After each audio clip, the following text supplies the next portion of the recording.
American exceptionalism. Some people believe it, some people don't. But what does American exceptionalism mean? The goal of my journey is to get past the buzzword and explore, what does American exceptionalism really mean? I'm Janine Turner. Join me as I speak with scholars and Americans all across the United States about what American exceptionalism means to them, both historically and currently. American exceptionalism, how and why it matters. There is a profound and revolutionary statement in our Declaration of Independence. It is, quote, that to secure these rights, governments are instituted among men, deriving their just powers from the consent of the governed, end quote. The consent of the governed. What does this statement mean? What was its genesis? Why has it resonated like a bell around the world as American exceptionalism? Most people think that the consent of the governed ideals started with philosophers in Europe, like Locke or Hobbes. But actually, these ideals were born right here in America with the early colonial pastor Thomas Hooker. And it germinated in the spirit of the colonists for half a century prior to Locke and Hobbes. Today, we will discuss these nuggets with the illuminating Mr. Eric Wise. Eric Wise is a partner at Alston and Bird, a scholar on our American founding, and a special guest essayist for Constituting America. So I'm thrilled to have you with us today because this study is about American exceptionalism, and you are just a brilliant attorney, but also a brilliant essayist. And you wrote 3 essays for us in this study, and I'm thrilled to have the opportunity to meet with you today. So thank you for coming. Well, thank you, Janine. It's very nice to be here. It's one of my favorite subjects in addition to restructuring. American exceptionalism is really a fascinating topic. And by way of background on myself, before I was an attorney, I was a student at the Claremont Graduate School where I studied political theory, but largely in light of the American founding. Interesting. So this is perfect. So you have a love for the American founding. Yes, absolutely. And my teacher at the Claremont Graduate School was Harry Jaffa, who was a very well-known scholar on both Lincoln and the American founding. And so most of what I know, I attribute to him, at least foundationally. I taught myself some other things along the way. Terrific, terrific, terrific. Well, the first essay that you wrote was on topic 13, which is about the Declaration of Independence, essentially. Essay 38, for those of who know the study. And so let's talk about the Declaration of Independence first. America, I believe, is exceptional. But you say America is exceptional, and people are like, no, really? No, it's not. So I thought, wouldn't it be great to have a study and a show where we talk about how America is exceptional in a nonpartisan way? But one of the things I believe is that the Declaration of Independence, our founding documents, have kept us from falling into all the mire and mishaps of history for the past 240 some odd years. And one of those things is the Declaration of Independence. And I love when I give speeches to kids, and I talk about the fact that the Declaration of Abraham Lincoln said the Declaration of Independence was the golden apple, and the Constitution is the frame that protects that apple. So I talk about a trophy case. You know, do you have a trophy case in your school? Well, that trophy is in the case, and so it's a 1-2 step. What's declared in the Declaration is then protected by the Constitution and thus explained in the Federalist Papers. Where would we be without the Federalist Papers? You know, the 85 Pubilists. So talk to us about American exceptionalism in the confines of the Declaration of Independence. Sure. Well, before getting to the Declaration, where I would start is a little bit further back, because American exceptionalism has a longer history even than that. So I'm from Connecticut now. I'm originally from the great state of Michigan, but I'm from Connecticut. And Connecticut is often known as the Constitution State. And it's known as the Constitution State because it was the place where the first charter was adopted by colonists that did not look to the authority of the King of England for the ground of its charter. So those are known as the Fundamental Orders of Connecticut. the fundamental orders established the rules of governance for a bunch of river towns, I think probably from Hartford down to the coast. And they were drafted by a Puritan minister, Thomas Hooker. Thomas Hooker lived about, I don't know the exact number of years, but somewhere between 30 and 50 years, or wrote 30 or 50 years before Thomas Hobbes and Locke published their theoretical accounts of equality as the basis, and consent as the basis of government. Now, there are differences between Hobbes and Locke's view of it, but basically Thomas Hooker's account of consent as the basis of government was derived from an analysis of Deuteronomy. And so Yes, Deuteronomy, and how Moses is trying to do it all, and the father-in-law comes and says, you can't handle all these cases. Why don't you delegate? Is that what you're referring to? Well, the structure of his arguments, yes, it is Deuteronomy, right, which is part of the Pentateuch, the first 5 books of the Old Testament. And his analysis came to the conclusion that essentially just government was rooted in consent of the government, consent of the governed, which is the same thing that reappears in the Declaration, but in a sort of a rational form, right? So a rational argument based on an abstract principle. But before it's based on an abstract principle in the United States, it's already, or in America, it's already established as a theological principle. That consent is necessary for just government. And I find that to be a fascinating feature because there were habits that were inculcated over the next, I'm trying to think of the exact date, but over the next probably more than 100 years of people in America essentially governing themselves and without referring to the authority of a king to do that. The Mayflower Compact is another example. Now, the Mayflower Conflict. A little bit about the same time? Yes. Yeah. The Mayflower Compact is distinguished from, for example, the Constitution or the Fundamental Orders of Connecticut because it opens in the name of the dread sovereign. So it appeals to the authority of the divine right of kings for the sanction for a charter for the colonists who obviously couldn't go back to England for their laws to make their own. But in Connecticut, laws. you didn't do that. In Connecticut, Connecticut, Thomas Hooker made the case that that wasn't necessary, and it was a case that stuck and spread rapidly. So people started making charters without appealing to the authority of the crown. Who knew? Yes. I mean, and that's why I did know that Connecticut's called the Constitution State. Yes.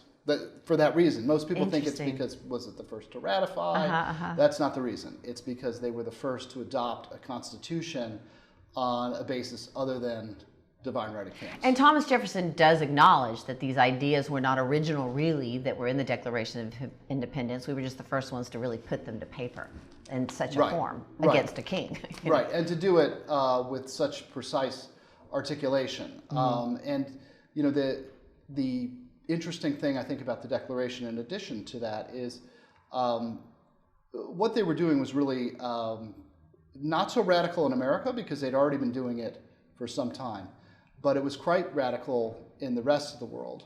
Most of the European states had their governance determined by divine right of kings, and divine right of kings was sort of a complex argument. It was a number of interwoven arguments which related to the authority of Abraham over his children, of Saul and David by virtue of anointment, which was anointment by a prophet, Samuel, and their power over their subjects for their benefit.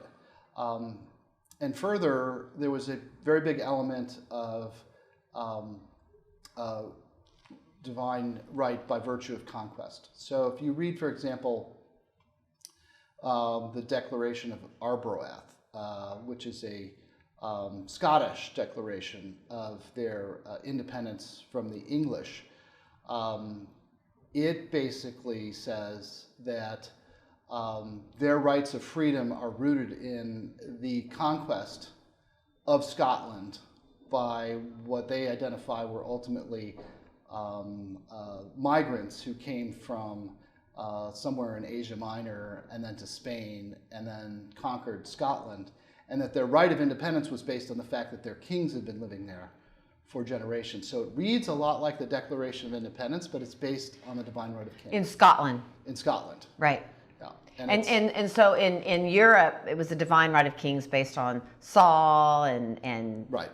King David. But Thomas Hooker, right? Thomas Hooker, yes. Thomas Hooker went back to Deuteronomy, which is earlier, right. when Moses, there were no kings yet, and Moses. But I just think that's really, really fascinating, because also I just remember he was trying to be a kind of the Supreme Court to everybody, and he was exhausted, and his father-in-law comes in and says, delegate and have yes. other, sort of like courts and around. Established judges. Yes, ultimately. and established judges. Yes, right. yes. So it's really interesting to find that these things were established through the through the Bible.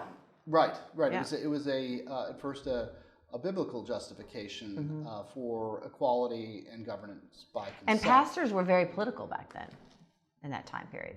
Yes, very political. Yeah. They were very important in the political life of the United States, or then early America. And so how do you think this makes us exceptional, what you're talking about? Well, there was no other place where this really happened to the same degree. To some extent, the Huguenots, or Huguenots, in France. I'm a Huguenot. Oh, really? Heritage. I didn't know that. So they exercised a similar principle, but they lived alongside the French royal government, and often established their own boroughs in towns and lived independently. And they were very successful in France, and they enjoyed a great deal of tolerance from the adoption of the Edict of Nantes to the adoption of the Edict of Fontainebleau, which repealed their rights, ultimately driving the French Protestants out of France in, I believe it was 1695. And within the space of just a few years, they were all driven out to the four corners of the earth. Some of them ended up in the United States, or then colonial America. Some ended up in South Africa. Some ended up in Germany. Or Amsterdam. Didn't they go Amsterdam. into Amsterdam? Yeah. And but elsewhere in Europe, this really wasn't a phenomenon. In Germany, where there were lots of Protestants, they typically were governed by princes, and their model was divine right of kings or princes in that context. And yet over here in America, we decided, okay, we're going to rebel against this theory of divine hereditary monarchies, and say, wait, it's and so many people in America didn't actually, they just want to kind of resolve it. It's like, let's just reconcile. Let's just, can't we find a way? But then you had the John Adams and the Thomas Paines coming in and say, no, you need to separate. It needs to no more of this hereditary monarchy. It's we the people type of thing. So Thomas Paine had a say in this too, who had been from England. So Thomas Paine is very much writing in the same tradition. Common sense. As the ministers, except for his writing is secular and based on a common sense, quasi-philosophical approach to the problem. It draws on some of the philosophical writing of Locke and Hobbes, but it's a different style of considering the problem. It just assumes, right, that nobody has a right over somebody else, and how would you organize them? And by virtue of consent, and how would you solve problems? And it was obviously a very influential political piece.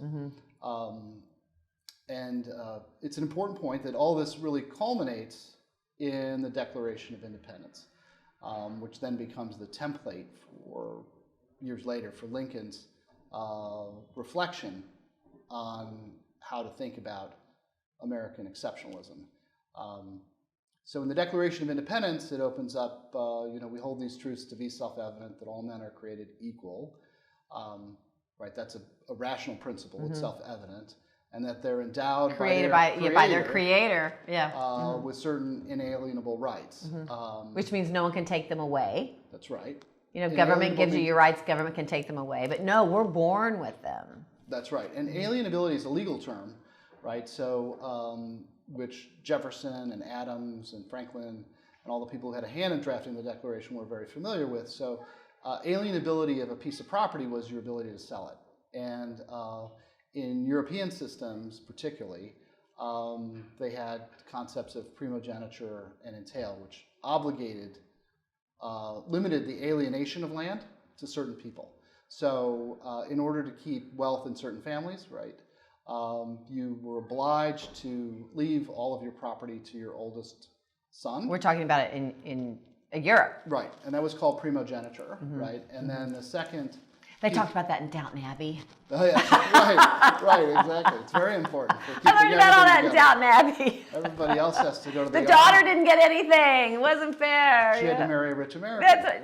Yeah, she had to marry the one who inherited the estate. Yeah, the cousin or whatever. Yeah. Exactly. And entail, which said you can't break up the piece of property. So those are restraints on alienability, and that's the term that they were using in the Declaration there. And those inalienable rights, they listed 3 of them. They didn't say those were all. Yeah, among. Yeah, There's the word among those: life, liberty, and the pursuit of happiness. But it's that next sentence that's really fascinating, I think. Yes. Which is, so to preserve these rights, we will create a government. Yes. You can continue. Sure. Governments are instituted among men, deriving their just powers from the consent of the governed. Yeah, and I talk about that with the kids. I'm like, consent of the governed. Who is that? Right. It's you. And so it's exactly right. In any group, it's a complicated problem though, because if, for example, 100 people agree to a certain method of government amongst themselves, they can't willy-nilly withdraw their agreement anytime that they're disappointed in the result. So you have to come up with a mechanism for determining what your government's going to do, and everybody has to be agreed that if it makes that decision within the rules, that they'll be bound by it. And then it also requires an ethos, because you can't really tap the justice of consent of the governed if, by agreeing, for example, to a majority vote, people don't have an ethos where they wouldn't invade the rights of the minority just because they had a majority, right? So say you were renting a house in the Hamptons for the summer and there were 10 of you there, and you said, well, we're Americans, a fair way to do this is we'll do it by vote. And then 6 of them vote that the other 4 will take out the garbage and do the dishes. And the other 6 will sit by the pool.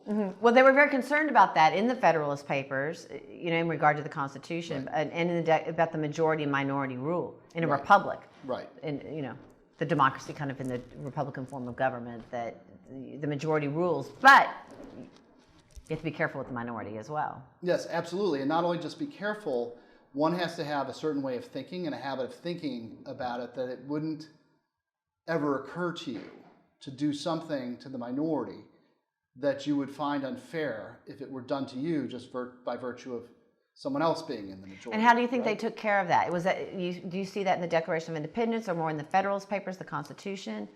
So there are several ways that was taken care of. And one was over a century of habit forming, of working in burgesses and town halls and operating practically by consent without a royal decree or a single person to come down as an authority to tell you what to do. And that created the habits of early Americans, where it was very easy for them to take the stamp of what was written in the Declaration of Independence, because it was articulating what they were already doing. It's been going on for a couple hundred, 100 some odd years at least. Yes. Yeah. And I think for the success of it to continue, you constantly have to renew that ethos. Both sides in any deliberative dispute in a system of consent have to be willing to agree not only to accept the outcome of deliberations, but also not to seek to form a majority for the purpose of oppressing the minority. And that means they have to see the world in a certain way. They have to see, one, they have to regard their fellow citizens as equals, meaning what I do unto you, I'm also doing unto myself in a way, right? There's a strong element of that, and it has to be practiced. And you find in countries where there have been attempts to install democratic government and it hasn't worked, most often you'll find the reason why it doesn't work is because the habit of the people there is not sufficiently formed so that they think about, well, it's not just about forming a majority and whatever majority wants is the right thing to do. It's about forming a majority that's also concerned about the welfare of both the minority and the majority together. Right. You talk about minority, the majority and the minority aspects in your essay on the Declaration of Independence in the Federalist Papers.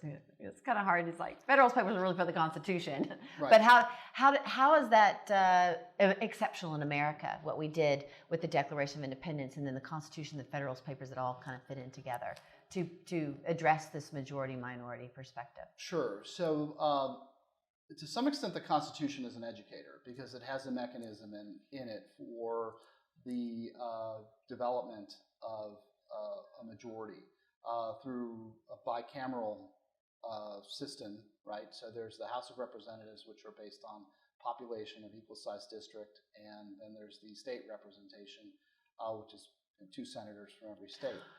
I just wanted to, it was marvelous, really, the way that it was established. And that they thought that they were able to deliberate. You talk about that as well, the deliberation, how key that is. One of your essays here, how important deliberation is. And I think we've gotten away from that in our country, but that's one of the American exceptionalism experiment aspects, is that we were able to deliberate and find common ground.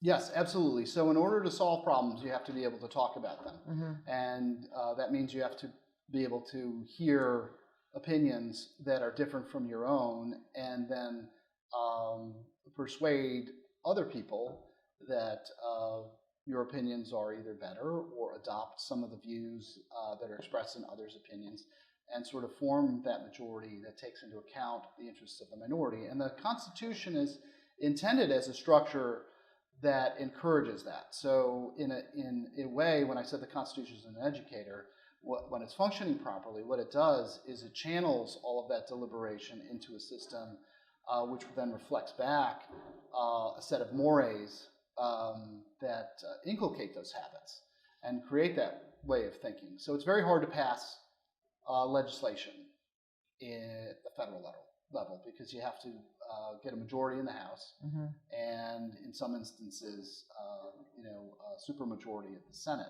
and then you've got to get the president to sign it as well. So, because of these checks and balances, you're having in the deliberation, you're taking into account the minority because you're having to hear that, you're having to deliberate around that. Yes. Which is why it's so important that we have that, and that, I guess, is what makes America exceptional in this regard. But we need to try to keep it, that we don't lose this. No one wants to deliberate anymore because I can only hear my point of view. But would you relate it to Hegel, the philosopher, and then the dialectic, that you just keep having the conversation and you become more and more enlightened as you discuss and have this dialogue, so to speak? Yeah, well, Hegel's something... he was later. He was much later. And very different, because in Hegel's view, which has a combination of metaphysics and the practical expression of metaphysics. So Hegel is similar in that there's a mechanism which produces the truth by some process of automation. The Constitution's a little different. It's designed to primarily rely on rational deliberation of individuals, but there's also a mechanism in it. In Federalist 10 is described that enlightened statesmen wouldn't always be at the helm, and so the mechanism itself is supposed to encourage the production of good legislation, even when everyone involved is somewhat selfishly motivated. And how does it do that? Well, it does it by, according to Madison, description is you take in a large number of interests, and those interests tend to cancel each other out. So you have the advantage of having a very large republic with a lot of different commercial interests in it, and if everyone selfishly chases their own interests, the idea was that that diversity of interests would cancel each other out, and all that would be able to be passed, because everybody was so different and their demands were different, would be what was actually good for everybody. So it would like rise, that would... Right, it cancel each other out. And you get, the idea was that you would get good legislation in the absence of someone actually trying to consciously, individually produce good legislation, like a statesman. And that's exceptional. And that is exceptional, and it's interesting. And it hasn't always worked, but it works some of the time. And the whole Constitution structure sort of aims at that. And I'll say there's another thing about the Constitution, which I think is an educator, and one that's a little bit neglected these days, and people should think about more. I know what you're going to say. Are you going to say the amendment process? Yes. Yes! I knew you were going to say... Absolutely. I knew you were going to say the amendment process. Yes. Go ahead, because I really love the amendment process. The idea of having a charter is that you've adopted it yourself, which means that you need to be able to re-adopt it or amend it. And by amending it, in a way, you're ratifying it. So, for example, if 30 years after it's been adopted, you choose to make an amendment to it, the fact that you're able to gather the supermajority that's necessary to make an amendment, you're also saying, well, I ratify the other parts. I've actively participated, and I've chosen what I want to change, and I think the rest is still good. So the periodic amendment of the Charter, the Constitution, is really quite an important part of the process, and it acts as a civic education, because each generation that amends the Constitution, even in small ways, has somehow said, I'm making that thing my own. It's my actual consent, not my virtual consent by virtue of I was born here or I was naturalized here, but my actual consent. I was involved in modifying the Constitution. And I think it's a little bit of an escape valve. You know, if you have a pressure cooker, it's like, okay, we can escape a little, we can add, we can change it. If they hadn't have added, if our founders had not put in the clause about the amendment process, I think the Constitution would be over. You know, and what that gave us the ability is the Constitution is the original Constitution was the foundation. But as we Americans, like you're talking about, are building the house, we build the house with the amendment process and continue to chisel it. And because we have that escape valve where we can do it in a little amendment, it's made our document last for, two centuries, which it wouldn't have otherwise. And it's, as we enlighten as a people, it gives us the ability to enlighten the country and add it to, as you're saying, the charter where everyone feels like they're a part of the process. It's pretty brilliant, pretty exceptional. Yes, and it increases the public attachment to the charter. If people feel like they participated in it and have control over it, you get greater attachment to the charter. So if you look at American history, there are really two periods in American history where there haven't been a lot of amendments for a long time. And one is something like 1812 to might be a little bit later, to 1865, when the Reconstruction Amendments were adopted. There was a very long period where the politics were such in the United States that nobody was able to, or nobody did the hard work to amend the Constitution. Right. And we know what happened then. People, half the country, sought to abandon it. And the last amendment to the Constitution that was done sort of soup to nuts, meaning... Which is originally one of the 12 Bill of Rights. Well, that was the last amendment 27. that was adopted, except for that was simply one or two states adopting something that had been sort of sitting on the books but was unratified. The last one where everyone sat down and said, we need to make a modification of the Constitution was 1971. And it's been now Which two one generations. what was that one? That 26? Right, it says to be 18 years old. That was adopted in the midst of the Vietnam War because the voting age was 21 in a lot of states, and it obviously created issues with the draft that took people at age 18. You know, in closing here on this particular topic, I think that what makes American exceptional within the confines of the Declaration and the Constitution, which protects the Declaration, the Federalist Papers, which explain the Constitution. But it's this amendment process and people have forgotten about it. They just want to pass a law. And it takes too long to do an amendment. But the amendment process is longer lasting than a law. A law can be turned over as soon as a new political party comes in. But an amendment, except for prohibition, lasts. It's like really it's something that's everlasting.